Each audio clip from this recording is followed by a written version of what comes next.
Oy, lubak din. Putik. Puta naman oh. Ba nangyari nito eh, kabago-bago. Bakit nagkaganyan? Putang ina talaga oh. Ano na? Oh, EDSA rehab. Wala pang 1 taon na. Lubak na agad dyan, oh.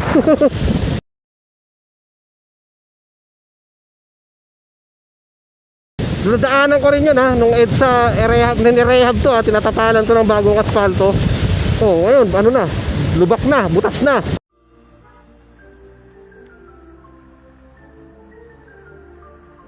Ngayon yan, EDSA. December 26, 2025. Ay, nakahaba oh. Palto lang, ayan. Dito na yan sa may Buendia, no, EDSA.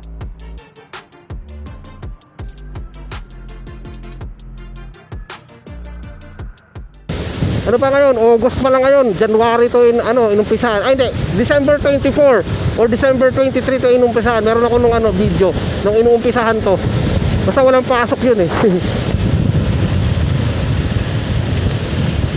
Butas na agad yung EDSA espalto, EDSA rehab. May butas na agad, may butas na agad. So, tapal-tapal na ulit kayo.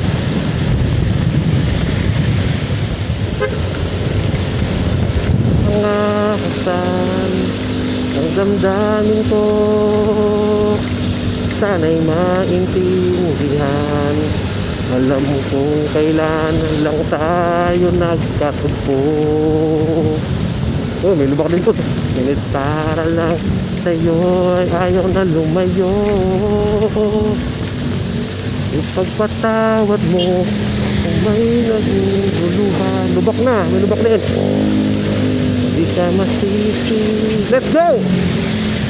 Na akong ay pagtaka, hindi na dapat ako pagtiwalaan. Alam kung kailan lang tayo nagkatagpo. Ngunit para lang sa'yo ay ayaw na lumayo. Ipagpatawad mo, minahal kita agad. Let's go! Let's go!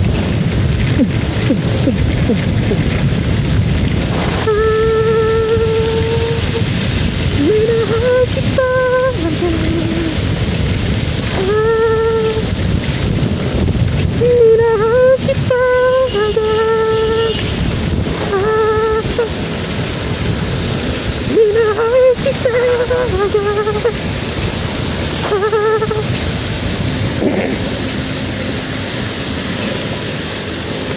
Yung isa ay, unang beses ko masilayan, di ko malaman kung bakit agad ganito. Sinutusan na naman ako ng aking inay na pumunta ng palengke, bumili ng pito-pito. Sinigas sa miso, ang ulam namin sa umaga, tanghali, hapunan, abutin man na gabi. Kung balik-balik man lumakat sa harapan ng tindahan, kahit wala akong pera na pambili, nilakasan ng loob, at nilapitang kita ka. Basta ka na rin maibutin mo ng imbita, kahit gaano maayos, sa kisuon, puno-puno, kulabot, pagkatapos ako'y nagsalita. Kung walang gala na miss, teka wag ka mabilis, lumakad, pwede, bakit ako maihatid? Gamit akong pinikab, na akong pinakita, bukan na magbayad sila sa akin, bumili. Ako na magdadala ng payong at ang bag mo, palagi ko pupunasan ng mga libag mo, kahit di ako ang pinapangarap, hinahanap, pagkaharap ay palagi binibigag mo, katulad kong paralilang may bigat-bilit na inaabot ang mga bituhin, gaano makadamit salitang aking ipunin, balot na dilim, sabihin na tayo kuhilig, pakinig ka sana sa akin. Woo!